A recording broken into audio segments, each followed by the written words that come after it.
नमस्कार, आप देख रहे हैं आत्मनिर्भर भारत और आज हमारे सभी दर्शकों को रक्षाबंधन के इस पावन पर्व की बहुत बहुत असीम शुभकामनाएं। और इस शो में जब हम लगातार बात करते हैं उन क्षेत्रों की जहां पर भारत आत्मनिर्भर बनने के पथ पर निकल पड़ा है, तो जिस तरह से प्रधानमंत्री नरेंद्र मोदी ने जो तमाम स्थानीय उत्पाद हैं उसके इस्तेमाल को लेकर एक आह्वान किया, उसे अंतर्राष्ट्रीय पहचान दिलाने पर जोर दिया और साफ तौर पर यह कहा कि वोकल फॉर लोकल और लोकल फॉर ग्लोबल का जो ये मंत्र है ये बहुत ज्यादा अपने आप में महत्वपूर्ण है। इसी कड़ी में अगरबत्ती उत्पादन में देश को आत्मनिर्भर बनाने के लिए खादी और ग्रामोद्योग आयोग के रोजगार सृजन कार्यक्रम के प्रस्ताव को मंजूरी मिली है। खादी अगरबत्ती आत्मनिर्भर मिशन इसका नाम है और लक्ष्य है कि देश में अगरबत्ती के उत्पादन में उल्लेखनीय वृद्धि के साथ साथ भारत के विभिन्न हिस्सों में जो प्रवासी मजदूर है उन्हें रोजगार उपलब्ध करवाया जाए। तो आज के इस खास आत्मनिर्भर भारत में हम चर्चा करेंगे कि कैसे अगरबत्ती उद्योग से बनेगा Bharat Absolutely. Yes, absolutely. The MSME Minister Nitin Gadkari has approved a unique employment generation program proposed by Khadi and Village Industries Commission, the KVIC, to make India Atmanirbhar, self-reliant in the agarbatti production, the production of incense sticks that is. And of course, the program named as Agarbatti Atmanirbhar Mission aims at creating employment for unemployed and the migrant workers in different parts of the country while increasing the domestic agarbatti production substantially. The pilot project will be launched soon, and on full-fledged implementation of the project, thousands of jobs will be created in the industry of the incense sticks, the agarbatti production that is. So let's introduce our guest. Joining us for the next 1 hour on Atmanirbhar Bharat will be joined by Mr. V.K. Saxena, he is the KVIC chairman, and also Madhurendra Sinha, the senior economic journalist. Thanks to both of you very much for joining us and being with us here on Doordarshan News and DD India. Mr. Saxena, if I can begin with you first, this unique employment generation program, first of all, your comments as far as making India self-reliant in the production of agarbatti and giving a boost to the agarbatti industry is concerned. नमस्कार, रक्षाबंधन की सभी को बहुत बहुत शुभकामनाएं। जैसा कि आज आपने ये टॉपिक रखा है अगरबत्ती और देश कैसे उसमें आत्मनिर्भर बनेगा, मैं इससे पहले कि आपके सवाल का जवाब दूं, मैं थोड़ी सी उसकी बैकग्राउंड बताना चाहूंगा। जी, 2011 में जो रॉ अगरबत्ती जो आया करती थी वो उसका जो परसेंटेज था वो लेस देन 1% हुआ करता था और उस पर लगभग 1% कस्टम ड्यूटी होती थी। लेकिन 2011 के अंत में इस ड्यूटी को 30% से घटाकर 10% कर दिया गया। वो 2019 तक जो इंपोर्ट 1% से कम हुआ करता था वो लगभग 78% हमारी डिपेंडेंसी हो गई इंपोर्ट के। ये भारत का दुर्भाग्य था कि जो अगरबत्ती जो हमारी हेरिटेज है, अगर आप गीता पुराण या कोई भी जो है पुराण किसी को भी देखें तो अगरबत्ती का जिक्र होता है और ये विलेज इंडस्ट्री का एक हिस्सा है। महात्मा गांधी जी के समय में भी जब वो विलेज इंडस्ट्री की बात किया करते थे तो अगरबत्ती इंडस्ट्री को बढ़ावा देने की बात किया करते थे। लेकिन देखिए इस देश का कैसा दुर्भाग्य कि हमारी डिपेंडेंसी जो है वो 78% हो और ये इंडस्ट्री जो लगभग 9,000 करोड़ रुपए की है वो धीरे धीरे खत्म। लेकिन 2019 में मैं ये कहना चाहूंगा कि माननीय प्रधानमंत्री जी ने स्वयं इसमें बहुत रुचि ली और 31 अगस्त को इसके ऊपर इसको रिस्ट्रिक्टेड कर दिया गया, अगरबत्ती के इंपोर्ट को रिस्ट्रिक्टेड किया गया। उसकी वजह से 6 महीने के अंदर हजारों जो बंद यूनिट्स थी वो रिवाइव हो गई। मैंने स्वयं कम से कम 30 से 40 यूनिट्स को री इनॉग्रेट किया है देश के कोने कोने में और हजारों लोगों को उससे रोजगार मिला। एक चीज जो बहुत इंपॉर्टेंट थी, जो अगरबत्ती इंडस्ट्री का जो सबसे बड़ा हिस्सा है वो है अगरबत्ती स्टिक। ये अगरबत्ती स्टिक जो है फॉरेन से आ रही थी और 9 जून को फाइनेंस मिनिस्ट्री ने माननीय प्रधानमंत्री के आह्वान पर उसकी ड्यूटी 10% से बढ़ाकर 25% कर दी है, जिससे कि अब ये इंडस्ट्री जो हमारे यहाँ स्टिक बनती है उस इंडस्ट्री को भी बहुत बड़ा जो है बल मिलेगा और आने वाले समय में उससे लाखों लोगों को रोजगार मिलेगा। जी। जैसा कि आपने जिक्र किया खादी अगरबत्ती आत्मनिर्भर मिशन जो केवीआईसी ने डेवलप किया जी। और जिसे भी रिसेंटली मिनिस्ट्री ऑफ एमएसएमई ने अप्रूव किया है, इस मिशन से, इस प्रोग्राम से लाखों लोगों को रोजगार मिलेगा। जी सक्सेना जी, आप खुद कैप्टन ऑफ द शिप हैं। अगर हम इस आत्मनिर्भर मिशन का जिक्र करें जो कि अगरबत्ती उद्योग से जुड़ा हुआ है, मैं आपसे सिर्फ ये जानना चाहती हूँ क्योंकि हम किसी भी उद्योग को लगाने की जब भी बात करते हैं तो उसमें पूंजी यानी कि निवेश कितना होगा ये सबसे अहम ख्याल होता है, लेकिन जितना मैंने इस पूरी स्कीम को समझने की, मिशन को समझने की कोशिश की, वो मुझे समझ में आया कि इस उद्योग को लगाने के लिए कम निवेश की जरूरत होती है और इसीलिए शायद ये जो स्वरोजगार की हम बात कर रहे हैं उसमें एक अहम रोल निभा सकता है। आपने बिल्कुल सही कहा है कि अगरबत्ती इंडस्ट्री जो है कोई रॉकेट साइंस नहीं, ये घर घर में बनाई जाती है। मैंने जैसे कहा कि khadi and village industries commission का जो एक वर्टिकल है विलेज इंडस्ट्री का, वो अगरबत्ती भी है।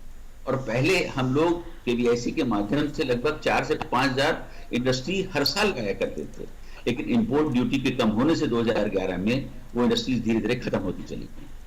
एक चीज मैं आपसे और शेयर करना चाहूंगा, वो ये कि आज देश में अगरबत्ती की जो रिक्वायरमेंट पर डे की है वो 1490 टन की है। जी 1490 टन पर डे की रिक्वायरमेंट है और हमारा जो प्रोडक्शन है अपना वो 760 टन पर डे। तो आप समझिए कि कितना बड़ा गैप है। और जिस तरीके की आपने बात की पूंजी लगाने की, ये जो अभी खादी ग्रामोद्योग आयोग ने जो स्कीम बनाई है खादी आत्मनिर्भर मिशन, वो एक यूनिक स्कीम को अडॉप्ट किया गया है और वो एक पीपीपी मोड के ऊपर चलाई जाएगी। इसके माध्यम से हम जितने भी अच्छे अगरबत्ती मैन्युफैक्चरर्स हैं उनको आइडेंटिफाई करेंगे, उनके साथ एग्रीमेंट और उस एग्रीमेंट का हिस्सा ये होगा कि आर्टिजन्स को सेलेक्ट करके हम देंगे, उनको ट्रेनिंग करेंगे, करा के हम देंगे और मशीन्स जो अगरबत्ती बनाने की मशीन्स हैं वो केवीआईसी प्रोवाइड करेगी। Okay, Mr. Saxena, now yes. Machine One provide question that I have for you, Mr. Saxena, is that in these challenging times of battling COVID-19 pandemic across the country, we saw a lot of movement there of the migrant workers. They're going back to their home states, and this program, we understand, also aims at creating employment opportunities for the migrant workers and the unemployed. So, for their benefit, Mr. Saxena, if you could tell us a bit more in detail about this. Oh, yeah, why not? Actually, this program is specially designed for the migrant workers. Under this program, KVIC will provide the machines to the business partner, and we will select the business partner who has a good track record in manufacturing of agarbatti. And the machines will be provided in the campus of the agarbatti manufacturer, and the machine will belong to the artisan, not to the business partner. And the business partner will provide the ingredients for making the agarbatti. So quality control will be the sole responsibility of the business partner, and the marketing also will be the sole responsibility of the business partner. So entire system is such that business partner will provide the raw material, he will ensure the marketing, and he will also pay the artisan on job work basis. For example, the machine we are providing will produce around 80 kg agarbatti per day. And the 4% will be employed in one unit. The current rate is around 15 rupees per kg. So the one machine will earn around 1200 rupees per day. So means 4% will earn around 300 rupees per day, which is a very, very good amount for the migrant workers facing a lot of challenge. Similarly, there is another machine which is called powder mixing machine. The powder mixing machine will provide employment to 2 persons, and the fixed rate is 250 rupees per day. So the scheme is such, then once the machines are provided by the KVIC, the production will go up, at the same time the employment will also be generated. That's the beauty of the system. The most important thing which I want to share with this is the burden on government will be very, very less. Generally, in various schemes, government is providing 25% subsidy to plants and machinery. In this scheme also, we are providing 25% subsidy to the artisans who is getting this machine. 75% will be recovered in a very small installment by the business partner from his salary or from his job amount, and it will be transmitted to the KVIC. So 75% will be reimbursed from the artisans and 25% subsidy will be given by the KVIC. So the government spend will be less, and after the recovery of the entire amount, the machine will belong to the artisan. जी, बहुत अहम आपने कहा कि subsidy जो machine पर प्रदान की गई है सरकार द्वारा वो 25% है, उसके बाद आसान किस्तों में हम उसको जो कारीगर है वो चुका सकता है। हमारे साथ मधुरेंद्र सिन्हा भी जुड़े हुए हैं, सीनियर इकोनॉमिक जर्नलिस्ट हैं। मधुरेंद्र जी, मैं ये जानना चाहती हूँ कि लगातार जिस तरह से प्रधानमंत्री आह्वान करते हैं कि हम जो लोकल टैलेंट है उसको कैसे अंतर्राष्ट्रीय पटल पर लेकर जाए, लेकिन जिस तरह से हम इस मिशन के बारे में जिक्र कर रहे हैं, पारदर्शिता बहुत अहम है, जवाबदेही बहुत अहम है, और इसीलिए शायद जो कारीगर हैं उनकी जो मजदूरी है वो सीधा उनके खातों में आएगी, यानी डीबीटी के द्वारा। कितना अहम मानते हैं आप किसी भी मिशन को सफल करने के लिए जो तमाम मापदंड हैं उनका पूरा होना? देखो, वो बहुत जरूरी है, क्योंकि ऐसा देखा जाता था पिछले 10 साल पहले, 8 साल पहले की कर्मियों को जो इसमें जुड़े हुए हैं, जो मजदूर, जो आर्टिजन, जो कारीगर इसमें जुड़े रहते थे, उन्हें कैश पेमेंट किया जाता था, और वो कैश पेमेंट में बहुत धांधली होती थी, उन तक पैसा नहीं पहुंच पाता था, कई बार पैसा रास्ते में ही रह जाता था, पैसा आधा मिलता था।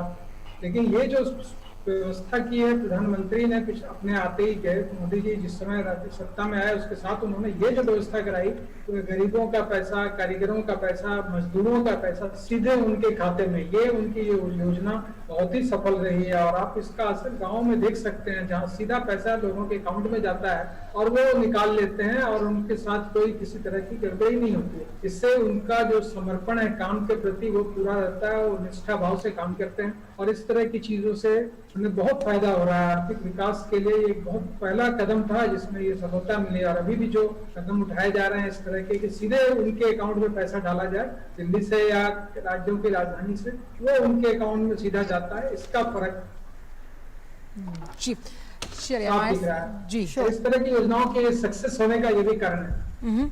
जी, काफी अहम आपने कहा इस तरह की जी जी जी जी बहुत अहम है जब हम किसी भी मिशन की सफलता का जिक्र करते हैं और किस तरह से उसे सफल बनाना चाहिए। सक्सेना जी, एक अहम चीज़ ये है कि हम जब भी इस तरह का कोई मिशन है या योजना है उस पर पीपीपी मॉडल जो है उसका जिक्र भी सामने आता है, तो किस तरह से जो पीपीपी मोड पर इस परियोजना के सफल संचालन के लिए जो दो पक्षों में समझौते होंगे, अगर उस पर आप थोड़ी रोशनी डाल पाएं तो। जी हाँ, मैंने आपको जैसे कि पहले ही बताया कि हम बिजनेस पार्टनर को सेलेक्ट करेंगे, और बिजनेस पार्टनर को सेलेक्ट करने का भी हमारा एक बहुत ट्रांसपेरेंट मेथड है।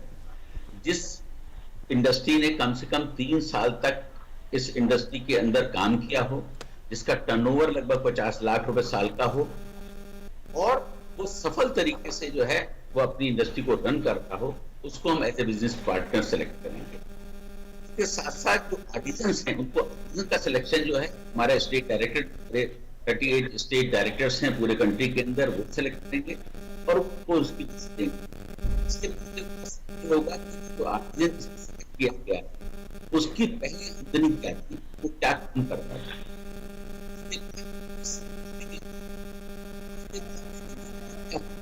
Okay, they seem to be having yes. Sure, जो okay. टोटल पेमेंट है वो डीबीटी के से किया जाएगा, वीकली पेमेंट होगा, सैटरडे उसको पेमेंट होगा, और जो का कोई इंस्टॉलमेंट हो चौथे वीक का, उसमें से जो एक अमाउंट फिक्स कर दिया जाएगा वो काट कर केवीआईसी को पेमेंट किया जाएगा, और वो मंथली रिपोर्ट जो है केवीआईसी के पास आया करेगी कि एक आर्टिजन की कितनी आमदनी हुई और इससे अगरबत्ती का प्रोडक्शन कितना हुआ। अगर कोई बिजनेस पार्टनर इस एग्रीमेंट के अगेंस्ट जाकर ऐसा है कि वो उसको पेमेंट टाइमली नहीं देता है, तो दूसरे ही मंथ में उन मशीनों को उठा लिया जाएगा और दूसरे बिजनेस पार्टनर को दे दिया जाएगा। ये हमारे बिल्कुल स्ट्रिक्ट जो है एमओयू का हिस्सा है। तो ये सारी चीजें हैं जिनको हम लोगों ने चेक किया है, और मैं समझता हूँ कि आने वाले समय में ये स्कीम भारत में रोजगार क्रिएशन का एक बहुत बड़ा जो है पैगाम लेकर आएगी। एक चीज मैं और आपको बताना चाहूंगा कि अगरबत्ती इंडस्ट्री जो है सिर्फ अगरबत्ती बनाने तक ही सीमित नहीं है, क्योंकि बड़ी अलग अलग धारणाएं हैं कि भाई आपने स्टिक ली और अगरबत्ती बना दी और वहीं खत्म हो गई। ऐसा नहीं होता है। जैसे कि ये मशीनें जो दी जाएंगी, इससे जो अगरबत्ती बनाने वाली जो हमारी आर्टिजन्स हैं उनको तो रोजगार मिलेगा ही मिलेगा।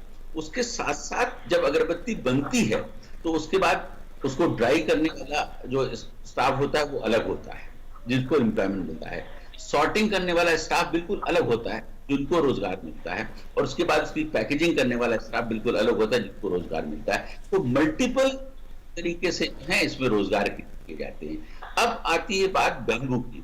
तो बैम्बू, आपको मैं एक चीज शेयर करना चाहूंगा कि भारत दुनिया का सबसे बड़ा देश है जहां बैम्बू सबसे ज्यादा प्रोड्यूस होता है। लेकिन ये हमारा दुर्भाग्य है कि हम पिछले सालों तक दुनिया के नंबर 2 कंट्रीज में से हैं जो बैम्बू के प्रोडक्ट को सबसे ज्यादा। हमारा एक्सपोर्ट अगर आप देखें पूरी दुनिया के बैम्बू के प्रोडक्ट के एक्सपोर्ट में 1% है और चाइना का 76%। ये कैसा दुर्भाग्य है। तो आज जो प्रधानमंत्री जी का सपना है कि हम ये छोटा सा उद्योग जो कहलाता है लेकिन 9,000 करोड़ का उद्योग, लेकिन इससे हम कितने सारे रोजगारों को और क्रिएट कर सकते हैं। बैम्बू की कल्टीवेशन का एक रोजगार शुरू हो जाएगा, स्टिक कटिंग का एक रोजगार शुरू हो जाएगा, बैम्बू से जो स्टिक्स बनती हैं उसका रोजगार शुरू हो जाएगा। तो chain of employment generation program जो है सिर्फ एक इंडस्ट्री से शुरू किया जा सकते हैं, जिसमें केवीआईसी बहुत तैयारी कर रहा है। Sure. Right. Mr. Saxena, you mentioned here about the bamboo sticks, and I want to bring an important point here to discuss. You know, this scheme has been designed in the wake of 2 major decisions that were taken.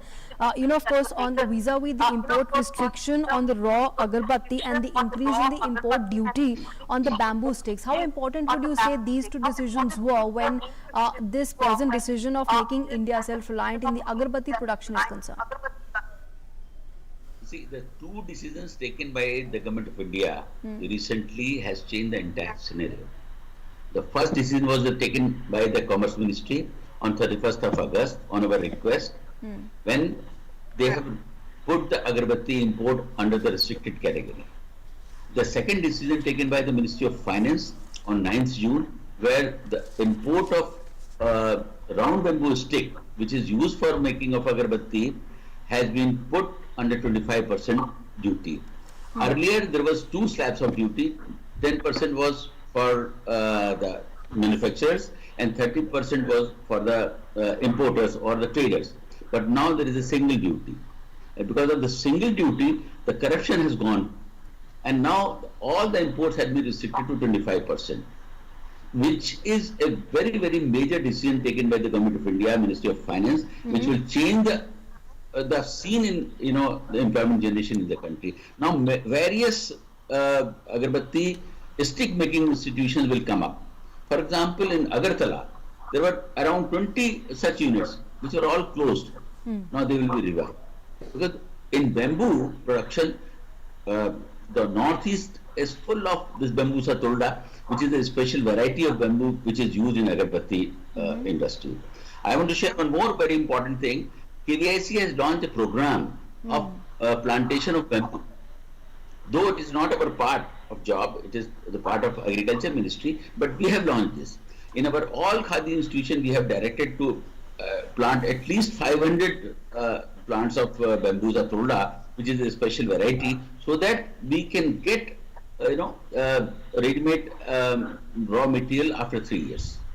So this campaign is also going on. So we are trying to take care of all the ingredients which are required for making agarbatti. जी, बहुत अहम आपने कहा कि कोविड-19 की जब हम बात करते हैं, खास तौर पर जो ये तमाम 2 निर्णय लिए गए वो अपने आप में अहम है। मधुरेंद्र जी, जिस तरह से हम ये बात मानकर चल रहे हैं कि बांस का काफ़ी अहम रोल हो सकता है जब हम आर्थिक व्यवस्था को आगे बढ़ाने की बात करते हैं, क्योंकि जो अगरबत्ती उत्पादन है, क्योंकि वो MSME से जुड़ा हुआ है, खास तौर पर ग्रामीण इलाकों से जुड़ा हुआ है, उसमें कहीं ना कहीं बढ़ोतरी होगी। और ख़ास तौर पर किस तरह से घरेलू बांस के उपयोग को ये जो फैसला लिया गया है वो कितना ज़्यादा स्थायित्व देता हुआ।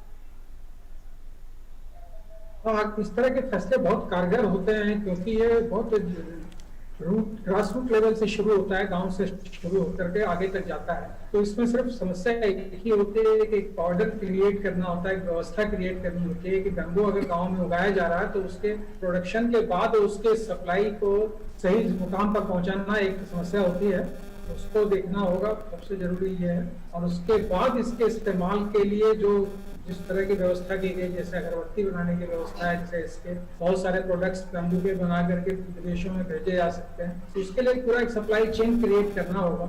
और ऑब्वियसली प्रधानमंत्री ने इच्छा दिखाई है, रुचि दिखाई है, तो इसके लिए धन की भी व्यवस्था हो जाएगी, कुछ टेक्नोलॉजी की भी व्यवस्था की जानी चाहिए। तो इस सबसे एक बहुत बड़ा चेन तैयार होगा। जैसा सक्सेना साहब कह रहे थे कि इससे बहुत ज्यादा एम्प्लॉयमेंट जनरेट हो सकता है, और इस बात में बहुत ही दम है। इससे लघु स्तर से लेकर के बड़े स्तर तक रोजगार सृजन की बहुत संभावनाएं हैं, बहुत कुछ सृजित हो सकता है इससे।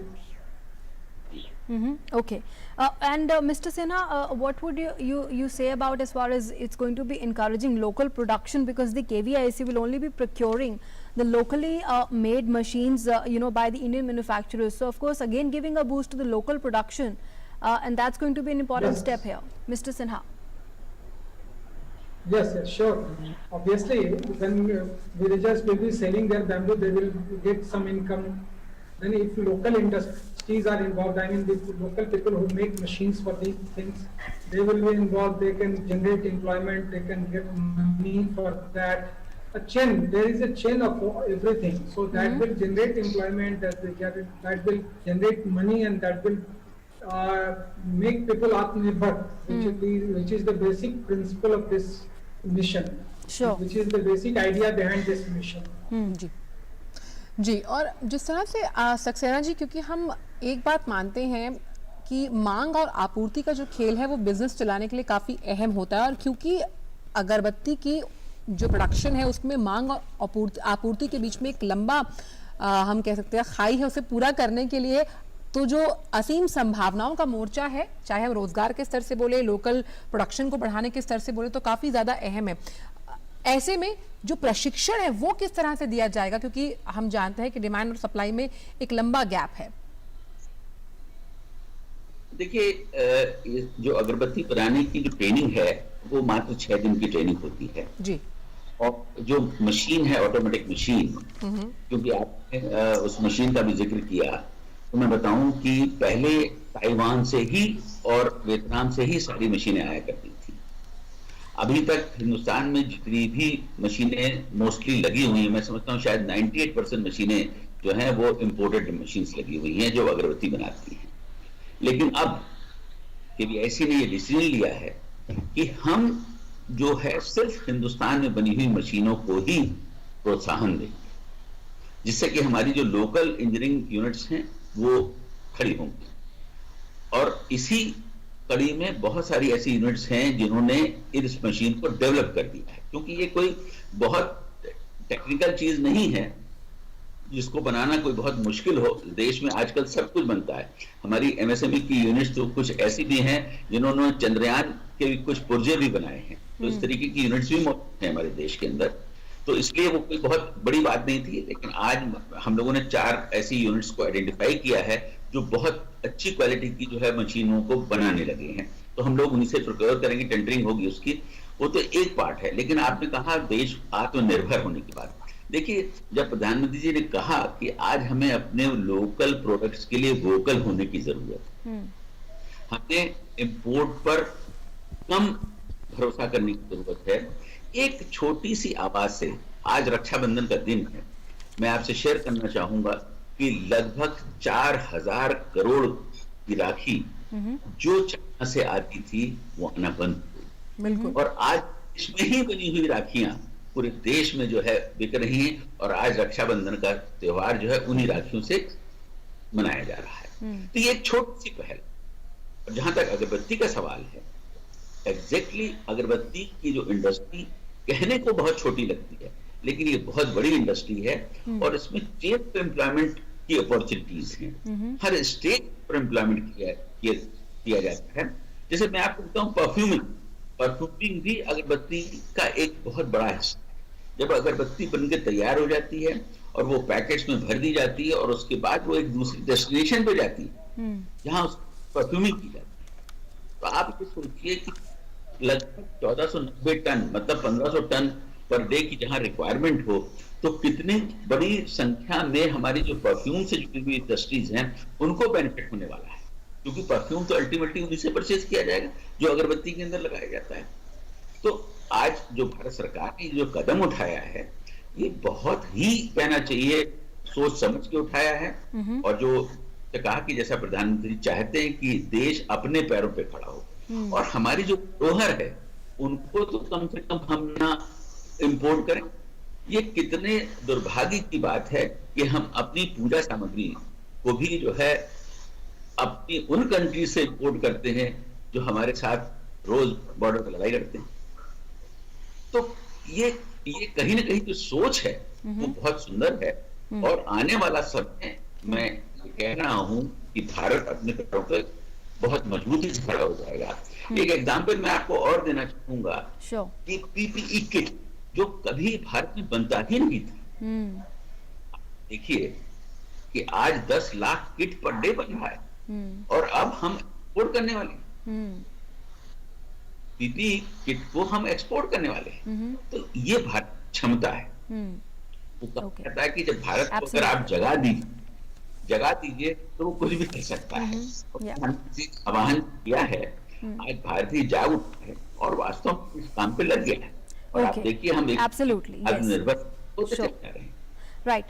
Mr. Sinha, Mr. Saxena is there making an important point as far as untapping the potential that India has, and, untapping the resources that India has. And when it comes to skilling the artisans in the agarbatti industry and hand holding the artisans, how important would you say that this training, the skilling of these artisans is going to be as far as making India self-reliant? Yes, skilling is very important. Skill India mission was started for this purpose, that India has very large number of laborers, artisans and everything, but skill was lacking. So this scheme was started and it has paid dividends. Skilling and training, these things are very important for making the country self-reliant, because unless and until our labor is skilled, we can't achieve much. China has become such a big exporter simply because of the fact that they have produced good quality material, good quality, I mean good modern type of material, because they have skills, they have trained their artisans, workers, laborers, everyone for the production of new kind of things. So India has also started it. Skilling is very important, as Mr. Saxena has pointed out. They are giving some kind of trainings also. This will help them to make good quality products. This will help them cut costs also. It will also enhance the productivity. It will also modernize the product. This is a very good step. Skilling of laborers, artisans and everyone, that is a very good idea. जी सक्सेना जी, खादी ग्राम उद्योग के लिए ये नया नहीं है कि किस तरह से कोविड-19 के बाद लगातार आत्मनिर्भर भारत के इस आह्वान को सफल बनाने में वो आगे आ रहा है, कंधे से कंधा मिलाकर चल रहा है। किस तरह से खादी उद्योग ने जो कुंभकार हैं उन्हें सशक्त करने की मुहिम चलाई ताकि तकनीक, मशीनें, प्रशिक्षण, वित्तीय सहायता उन तक पहुंचे। और हमने ये भी देखा कि अगर हमें कोविड के बाद खादी और हैंडलूम की जो मांग है, उसकी जो बिक्री है, उसमें रिकॉर्ड स्तर का इजाफा हुआ है। आपने बिल्कुल सही कहा।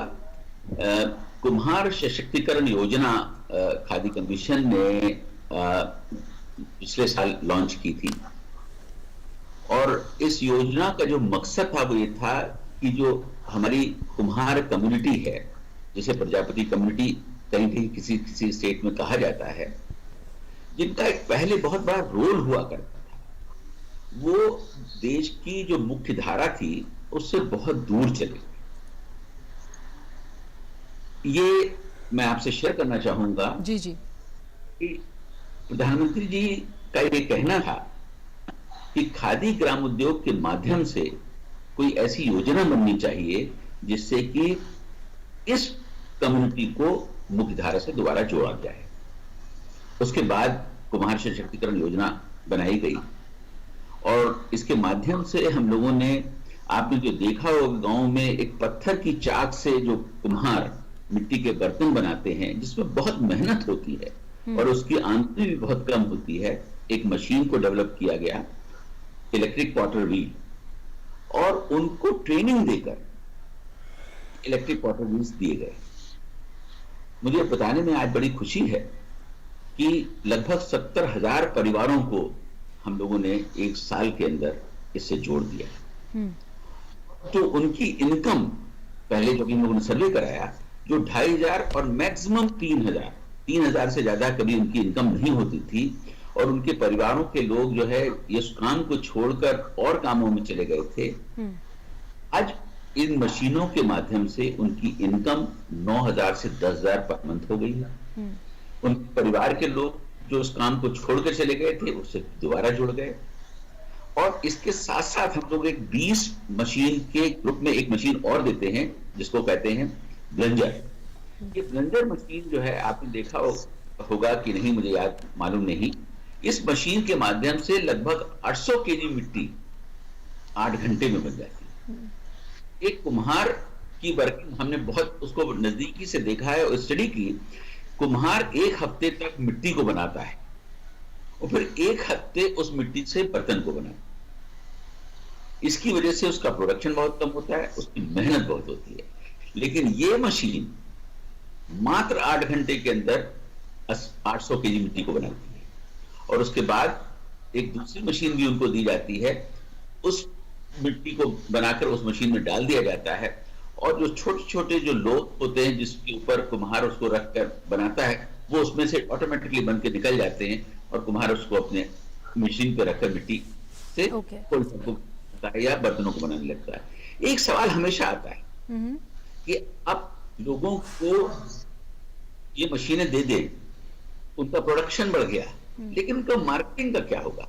खादी कमीशन हर बार इस बात का ध्यान रखता है कि हम प्रोडक्शन को तो बढ़ाने का काम करें, लेकिन साथ साथ उनको मार्केटिंग का भी एक प्लेटफॉर्म दें। मैं ये आपको ये भी बताना चाहूंगा कि मैंने माननीय रेलवे मिनिस्टर से इस बारे में रिक्वेस्ट की, और उन्होंने 400 रेलवे स्टेशन के ऊपर मिट्टी के बर्तनों में ही खान पान की चीजों का बिकना कंपलसरी कर दिया, जिसकी वजह से आज हमारे जो कुम्हार लोग हैं, जिनको हम लोगों ने मशीनें दी हैं, लगभग 2 करोड़ कुल्हड़ कपड़े बनाते हैं।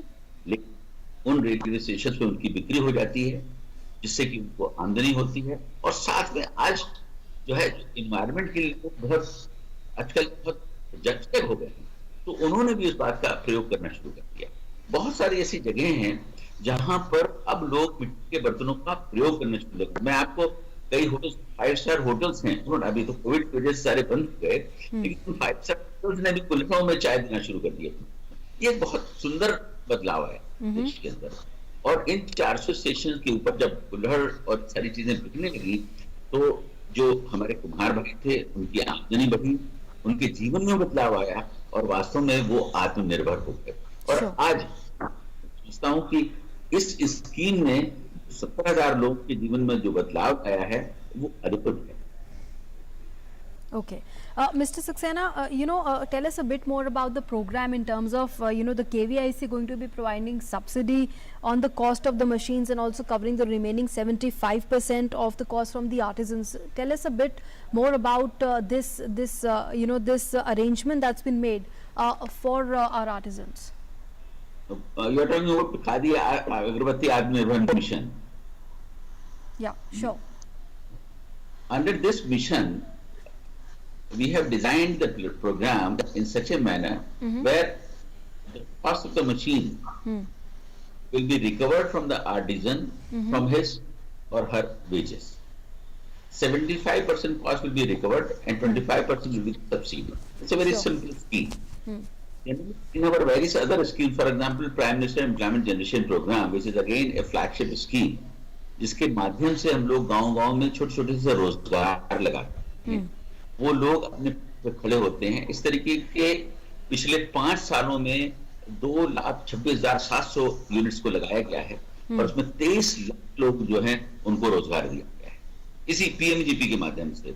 तो उसी पैटर्न के ऊपर जो है इस स्कीम को भी डिजाइन किया गया है कि यहाँ केवीआईसी जो है डायरेक्ट सब्सिडी दे रही है और 75% की रिकवरी कर रही है, लेकिन पीएमजीपी का जो स्कीम है वो बैंक से रिलेटेड है, जहां पर सब्सिडी केवीआईसी देती है लेकिन लोन बैंक प्रोवाइड करता है। और ये जो हम लोग प्रोजेक्ट अभी खादी अगरबत्ती आत्मनिर्भर मिशन को जो लॉन्च कर रहे हैं, इसकी सफलता के बाद ये ऑटोमेटिकली जो है अडॉप्ट कर लिया जाएगा पूरी कंट्री के। अभी इसको पायलट की तरीके से लॉन्च किया जा रहा है जी। और इसका अप्रूवल भी माननीय हमारे मंत्री जी श्री गडकरी जी ने दिया है और हम लोग अब उसकी तैयारी कर रहे हैं। हम लोगों ने जैसे आपको पहले भी कहा कि टेंडर्स वगैरह फ्लोट कर दिए गए हैं मशीन प्रोक्योर करने के लिए, एमओयूज वगैरह सारे ड्राफ्ट कर लिए गए हैं जो हमारे बिजनेस पार्टनर्स के साथ होंगे। हम अभी जो है इस एमओयू को जितने भी टॉप अगरबत्ती मैन्युफैक्चरिंग कंट्री के उनको सर्कुलेट कर रहे हैं कि कौन कौन जो है इंटरेस्ट लेना चाहता है, किस तरीके से उसको करेंगे। तो हमारी कोशिश है कि हम इसको 15 से 20 दिन के अंदर ये सारी फॉर्मेलिटीज पूरी कर देंगे, क्योंकि ये मिशन के ऊपर चल रहा है। आज देश को जरूरत है ज्यादा से ज्यादा रोजगार क्रिएट करने की, और जहां तक अगरबत्ती का सवाल है, देश को जरूरत है अगरबत्ती की रिक्वायरमेंट को भी पूरा करने की। अभी का सीजन आने वाला है, तो हमारी कोशिश है कि अगस्त के महीने में हम इस स्कीम को लॉन्च कर दें, जिससे कि जिन हमारे बिजनेस पार्टनर्स को इन मशीन के माध्यम से जो है हम आगे बढ़ाएंगे, उनको भी फायदा हो, हमारे आर्टिजन्स को भी फायदा हो, और उसके साथ साथ देश में अगरबत्ती का प्रोडक्शन भी बढ़े, जिससे कि हम इंपोर्ट के ऊपर निर्भर ना होना पड़े। और यही इस साथ साथ जो है जो लोग अगरबत्ती की स्टिक का बनाने का काम कर रहे हैं, उनको भी जो है ज्यादा से ज्यादा प्रोडक्शन करने का मौका मिले। मैं आज आपसे एक चीज और शेयर करना चाहूंगा कि पिछले 5-6 महीने जो हम लोग हमारे जो अगरबत्ती मैन्युफैक्चरर्स हैं जिनसे मैं डायरेक्ट टच में हूँ, बातचीत करता रहता हूँ और लगभग रोज बात करता हूँ, उन्होंने बताया कि आज उनके पास ऑर्डर्स जो हैं 5 टन 6 टन पर डे के हैं, लेकिन वो 700 और 800 केजी पर डे ही बना पा रहे हैं। ये आज क्षमता हो गई, तो वो ज्यादा से ज्यादा उसको बढ़ाने की कोशिश कर रहे हैं, ज्यादा से ज्यादा मशीनें परचेज कर रहे हैं अपने अलग लेवल पे। तो ये आने वाले समय के अंदर मैं समझता हूँ कि 1 साल के अंदर ये बहुत बड़ा बदलाव आ जाएगा देश के अंदर। और कम से कम अगर ये स्कीम जिसको हम लोग अभी लॉन्च करने वाले हैं, बिल्कुल जो हम पार्टनर्स को ढूंढ कर चलाने वाले हैं, आने वाले समय में 1-1.5 साल के अंदर लगभग 2 लाख लोगों को रोजगार देने की क्षमता है। बिल्कुल।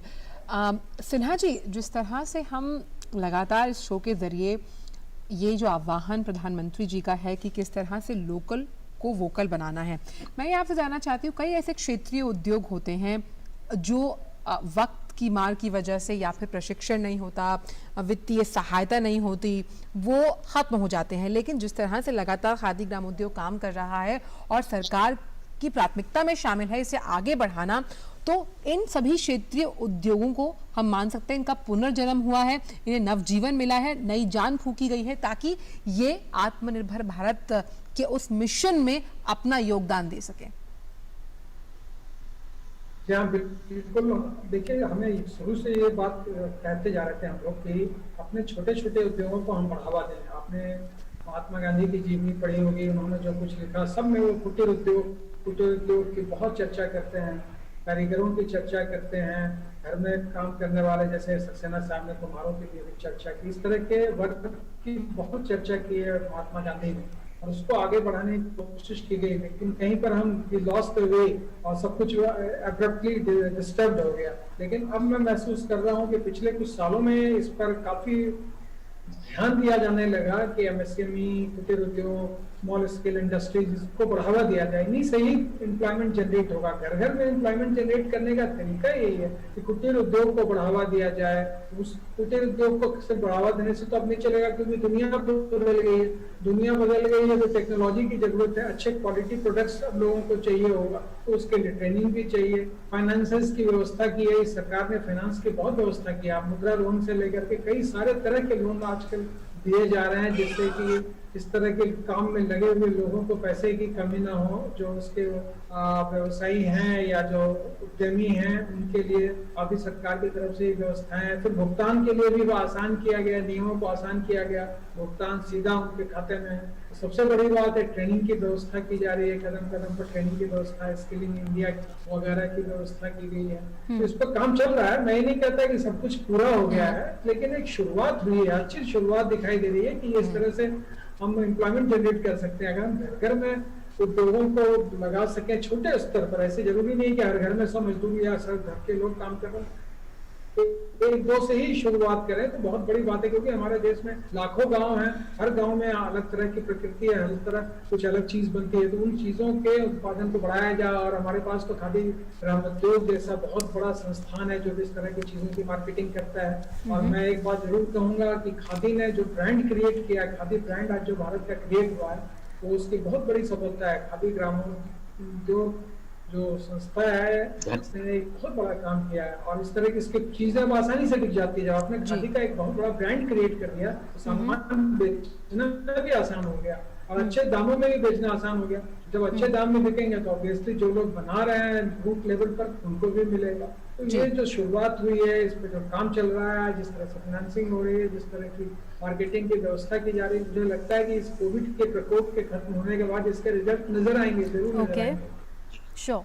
And Mr. Sinha, your comments here as far as fulfilling the huge gap that still exists between the demand and supply, and obviously it's going to be leading immense scope of job creation. So that's an important step that has already been taken care of. Mr. Sinha. Yes, yeah. There had been a demand and supply gap also, because as Mr. Saxena was telling that India's requirement of agarbatti is 1500 ton and we are not even producing 800 ton, 700 or something. We are producing 700 something. Then it is very short. We are producing half of it. Then we have to improve our production. We have to increase it. So for that, we require a lot of things like construction, about which he was telling, skilling, technology, machines, money, marketing chain and everything. And if we do that, obviously we can be very successful. 1500 ton obviously will increase their income also. It will give employment to it can be double. Employment can be double, I will tell. बिल्कुल रोजगार के This kind of thing is being done in every aspect. जी सक्सेना जी, मुझे याद है कि आप एक mission के साथ चले थे जब हर घर खादी को पहुंचाना था और खादी की जीन्स जो थी उसका अनावरण भी किया गया था। हम उस मौके पर आपसे मिले थे। मैं जानना चाहती हूँ कि घर घर तो खादी पहुंची है, लेकिन किस तरह से जो आपका मिशन है अगरबत्ती वाला वो गांव-गांव तक कैसे पहुंचेगा, इसके लिए जो रोड मैप तैयार किया गया है, आपकी पूरी टीम किस तरह से इसको गांव-गांव तक पहुंचाएगी? मैं इतना जरूर विश्वास दिला सकता हूँ अपने ऑर्गेनाइजेशन की तरफ से कि अब देश में भारत की बनी हुई अगरबत्ती की ही सुगंध आपको कुछ समय में मिलेगी, चाइना या वियतनाम की नहीं मिलेगी। इसके लिए सारे प्रयास किए जा रहे हैं। इस स्कीम को बहुत जल्दी लॉन्च किया जा रहा है और बहुत लार्ज स्केल के ऊपर वो चलाया जाएगा।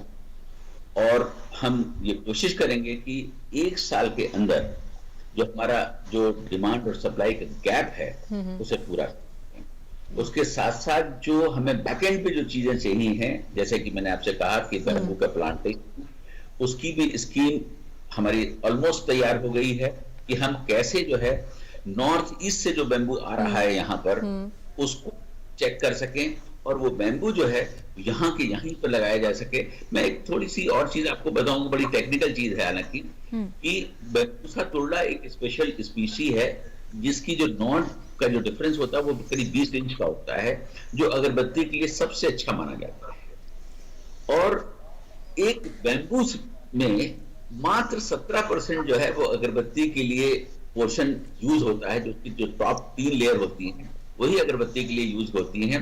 जो रेस्ट 83% है वो वेस्ट होता है। आज के लिए इसी जो है हम उसके ऊपर भी काम कर रहा है कि उस वेस्ट मटेरियल को कैसे जो है वेल्थ में कन्वर्ट किया। अगर हम छोटी छोटी यूनिट्स को उस वेस्ट के मटेरियल को भी यूज करने का काम शुरू करा दें, फॉर एग्जाम्पल ब्रैकेट के बन सकते हैं, बहुत सुंदर बन सकते हैं, जो एक हमारी जो फ्यूल है उसका एक रिप्लेसमेंट हो सकता है। उसके साथ साथ जो बहुत सारी बास्केट्स होती हैं, चटाई होती है, फर्नीचर होता है, उस वेस्ट मटेरियल से बन सकता है। क्योंकि ये जो बैम्बू है, बैम्बूसा तोड़ना, ये बहुत स्ट्रॉन्ग बैम्बू है और 15 दिन के अंदर ही उसकी स्किनिंग हो जानी चाहिए अगरबत्ती के लिए। अगर 15 दिन से ज्यादा हो जाता है तो इतना स्ट्रॉन्ग हो जाता है कि उसकी स्किनिंग पॉसिबल नहीं होती है। तो 83% जो वेस्ट है उसको भी यूटिलाइज करने की छोटे छोटे से उद्योग लग सकते हैं। जैसे नॉर्थ ईस्ट के अंदर लोग घरों में बास्केट बनाते हैं, चटाइयां बनाते हैं, हैट्स बनाते हैं, ये उद्योग यहाँ भी हो सकते हैं। आज हमारे देश में ये सारे प्रोडक्ट जो है बाहर से इंपोर्ट हो रहे हैं, तो रोका जा सकता है। तो ये उद्योग भी इससे बहुत बड़ा खड़ा किया जा सकता है, इसकी भी जरूरत है। और जैसा कि मैंने आपसे कहा कि अगर किसान इसको अडॉप्ट कर ले, जिसके लिए भी हम लोग अभी कोशिश कर रहे हैं, और हर किसान अपनी एक मुड़ेर के ऊपर 10 या 15 पेड़ लगाना काम शुरू करके, जो एक साल जिसको देखना पड़ता है उसके बाद बैम्बू के पेड़ को देखने की जरूरत नहीं पड़ती, और 3 साल के बाद वो क्रॉप जो है तैयार हो जाती है कटने के लिए। और बैम्बू की जो सबसे बड़ी खासियत है कि आज आपने 10 पेड़ को लगाया है, 3 साल बाद वो 20 उसके जो है स्टेम्स आपको मिलेंगे। नेक्स्ट ईयर जब आप उसको काट लेंगे तो वो 20 से 40 हो जाएंगे। आज उसका लगभग 5 रुपए पर केजी का उसका रेट है, और 24 रुपए का इसका एक जो है पूरा स्टेम है। तो इस तरीके से अगर आज उनको लगाना शुरू करें, हाईवेज पे लगाना शुरू कर दें भारत सरकार, जो हमारे बहुत सारी ऐसी यूनिवर्सिटीज हैं जहां पर बहुत बड़ी बड़ी स्पेसेस हैं, वहां पर अगर लगाना शुरू कर दें, मैं समझता हूं कि जो हमारी जो बैम्बू की जो रिक्वायरमेंट है, जो यहाँ पर नॉर्थ ईस्ट छोड़ के जहां है, वो अपने आप लगेगी। केवीआईसी ने, मैं आपको बताऊं कि एक प्रोग्राम ऑलरेडी शुरू किया हुआ है, जो हमारे केवीआईसी के जितने भी कैंपसेस हैं वहां पर हम जो है अपनी प्रॉपर्टी को मोनेटाइज कर रहे हैं। वहां हम चंदन के पेड़ लगा रहे हैं और साथ में बैम्बू के पेड़ लगा रहे हैं। जो चंदन का पेड़ आज अगर लगाया जाता है तो 12 साल के बाद उसकी कीमत जो है करीब 12 से 15 लाख रुपए हो जाती है। तो अभी हम लोग नासिक के अपने कैंपस में जो है 100 पेड़ लगाया है। इसी तरीके से बैम्बू के 500 पेड़ों को लगाया है, और कैंपसेस में भी लगा रहे हैं। जो बैम्बू का पेड़ 3 साल के बाद हमारे कैंपस की इनकम को बढ़ाने लगेगा, और साथ में अगर इंडस्ट्री को सपोर्ट भी करेगा। तो इस तरीके के भी हम छोटे छोटे से करते रहते हैं। और आपने खादी कमीशन की और बात की, तो मैं आपको बताना चाहूंगा कि एक प्रोग्राम जो हम लोग चला रहे हैं, वो आप देखा होगा कि सड़कों के ऊपर एक व्यक्ति आपके जूते और चप्पलों को पॉलिश करता है, और जिसे एक बहुत हीन नाम से बुलाया जाता है। उस व्यक्ति की आज की मुख्य धारा में लाने के लिए खादी कमीशन ने धारा में एक स्कीम लॉन्च करी, और जिसके माध्यम से हम लोगों ने उसको ट्रेनिंग दी। उनको कोविड की वजह से वो थोड़ा सा स्कीम पीछे चली गई। ट्रेनिंग देने के बाद हम लोगों ने उसको एक मॉडर्न टूल किट दिया, जिससे कि वो सिर्फ पॉलिश ना करें। एक पॉलिश करके जो है वो मात्र 100-125 रुपए से ज्यादा नहीं कमा सकता, लेकिन इस टूल किट के माध्यम से Mr. Saxena, I'm afraid that's all the time we have, for we have to wind up this discussion. But thank you very much for joining us and sharing your insights into this unique employment generation program there on our special broadcast, Atmanirbhar Bharat. Thanks very much to Mr. Sinha as well. Thanks to both of you. And with that, it's a wrap on this edition of Atmanirbhar Bharat. We'll be back tomorrow, same time, same place, with a brand new topic. Stay with us. We'll see you then. Bye-bye. Namaskar.